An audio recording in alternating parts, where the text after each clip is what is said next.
Hello दोस्तों, आपका हमारे इस चैनल पे स्वागत है। तो आज की वीडियो में हम ज्योग्राफी का एक और लेक्चर करने जा रहे हैं। अभी तक हमने बहुत सारे क्वेश्चन डिस्कस कर लिए। तो इस वीडियो में हम डिस्कस करेंगे कोरल रीफ। कोरल रीफ या हिंदी में बोले तो प्रवाल भित्ति। तो इनकी कहाँ कहाँ ये बनते हैं और ये कैसे बनते हैं, इससे रिलेटेड क्वेश्चन आते हैं। तो ये देखिए बहुत ही इंपॉर्टेंट चैप्टर है। कुछ कुछ क्वेश्चन आते हैं, हमेशा नहीं आते। तो कोरल रीफ देखिए जनरली हमेशा क्या होता है, इक्वेटर के आसपास के एरिया में बनते हैं।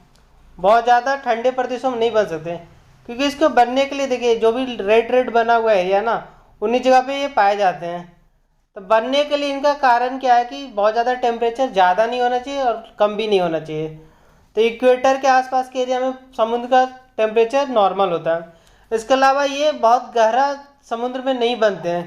तो जहाँ पे तट होता है किनारे पर, महाद्वीपों के किनारे पे ही बनते हैं।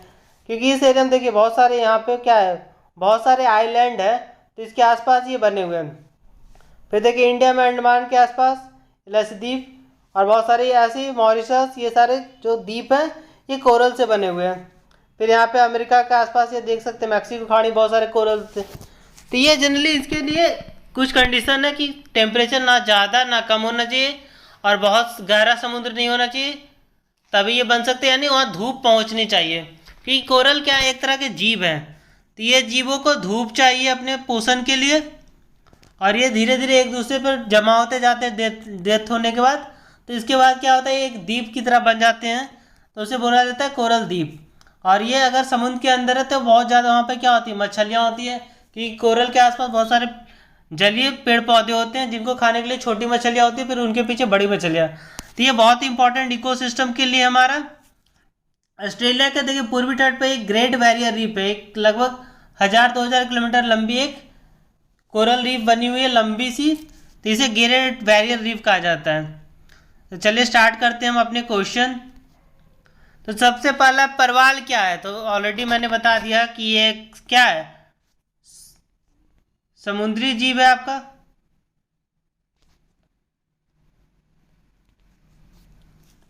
तो ये आपका हो जाएगा एक समुद्री जीव। फिर बोल रहा है कि प्रवाल भित्ति है, तो समुद्री जीवों द्वारा निर्मित भित्ति, यानी समुद्री जीव जब डेथ करते जाते हैं तो क्या होता है, ये एक के बाद एक जमा होते जाते हैं एक दूसरे के ऊपर। तो ये क्या बन जाता है, एक भित्ति, जिसे कोरल रीफ कहा जाता है। तो अगला देखिए, कह रहा है परवाल के निक्षेपण के लिए महत्व की दृष्टि से उपयुक्त दशा बताइए। देखिए उथला सागर होना चाहिए, यानी बहुत गहरे जगह पे ये नहीं होगा, सबसे पहले ये कंडीशन होनी चाहिए। फिर अवसाद युक्त जल, यानी वहाँ जल में बहुत ज़्यादा गंदा नहीं होना चाहिए, कोई नदी उदी आसपास नहीं होनी चाहिए, क्योंकि अगर नदी का मीठा पानी आ रहा है तो वो वहाँ पे फिर नहीं हो पाएगा वो। फिर वे सामान्य तापक्रम, ना ज़्यादा ना कम, तो ये 3 कंडीशन होनी चाहिए, मैंने ऑलरेडी बताया आपको। फिर कह रहा है कौन सा सागर परवाल की उत्पत्ति के लिए उपयुक्त है, तो ये है उष्ण कटिबंधीय सागर, क्योंकि पानी बहुत ज़्यादा गर्म भी नहीं होना चाहिए, ठंडा भी नहीं। तो क्योंकि शीतोष्ण कटिबंधीय में टेम्परेचर कम जाता है, और शीत कटिबंध में तो ऑलरेडी बर्फ जमा हुआ रहता है समुद्र, इस कारण से ये नहीं होगा। फिर अगला कह रहा है कौन सा तापमान परवाल जीवों के विकास के लिए उपयुक्त होता है, तो ये आपका होगा 65 से 70 डिग्री फ़ारेनहाइट, यानी अराउंड 25 डिग्री सेंटीग्रेड के आसपास का तापमान इनके लिए परफेक्ट होता है।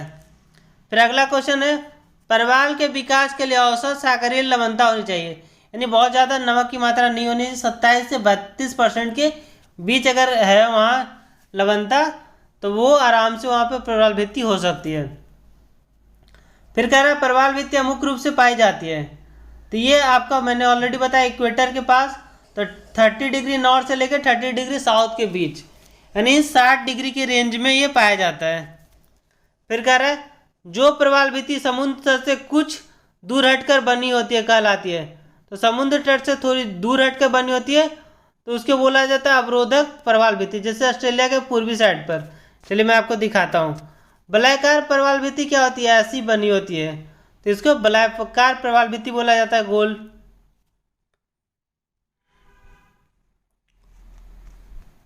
ये आप देख सकते हैं ऑस्ट्रेलिया, ये आपका ऑस्ट्रेलिया, ये आपका ऑस्ट्रेलिया, और इसके पूर्वी तट पर ग्रेट बैरियर रीफ है। तो ऑलरेडी मैंने बता दिया था। तो अगला देखते हैं। किसी परवाल भित्ति का आकार घोड़े के नाल या मुद्रिका के समान होता है। तो कुछ परवाल भित्ति जो घोड़े का आकार का उसको एटॉल कहते हैं। घोड़े का नाल कैसा होता है? इस तरह का होता है, चाप जैसा। ठीक है, तो ऐसे जो कोरल द्वीप होते हैं, परवाल द्वीप होते हैं, उनको एटॉल बोला जाता है। फिर कह रहा है तटीय परवाल भित्ति एवं स्थल तट के बीच विकसित होने वाले लैगून को क्या बोला जाता है?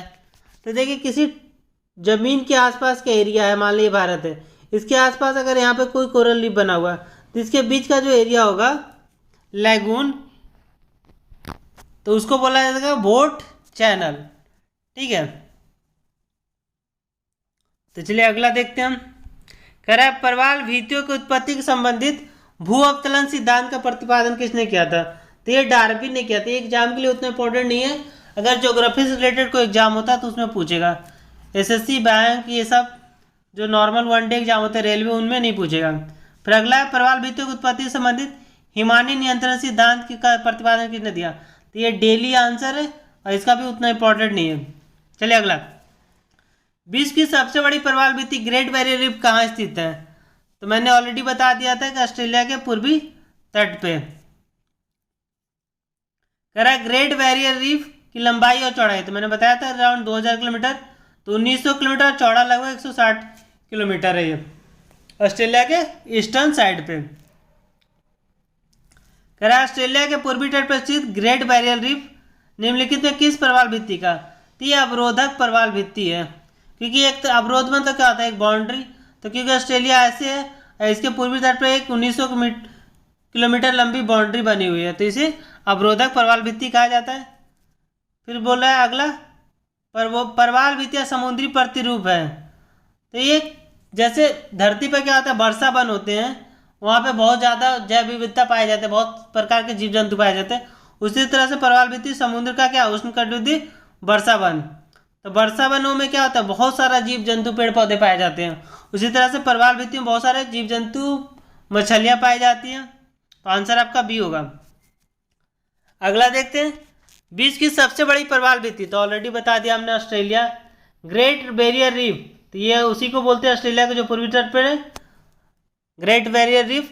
फिर कह रहा है कोरल रीफ या जीवाश्म पट्टी प्राय कहाँ पाई जाती है? तो मैंने बताया था आपको, महाद्वीपों और द्वीपों के पूर्वी और पश्चिमी तटों पे, क्योंकि यहाँ पे क्या होता है, महाद्वीप जहाँ पे है उसके आसपास समुद्र उथला होगा, तो इसके लिए कंडीशन होनी चाहिए कि उथला समुद्र हो, तभी ये हो पाएगा। गहरे समुद्र में ये पॉसिबल ही नहीं है। फिर पोर्ट ब्लेयर के समीप की प्रसिद्ध परवाल भित्ति मृत हो रही है।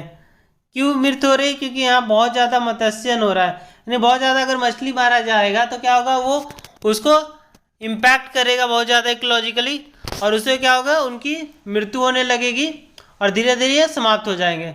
इसलिए इसको कंट्रोल करने की जरूरत है सरकार के द्वारा। तो चलिए, ये चैप्टर हमारा 20 क्वेश्चन थे और समाप्त हो गया, बहुत छोटा सा चैप्टर था। तो अगर आपको ये वीडियो पसंद आया तो हमारे चैनल को सब्सक्राइब करें। Thank you.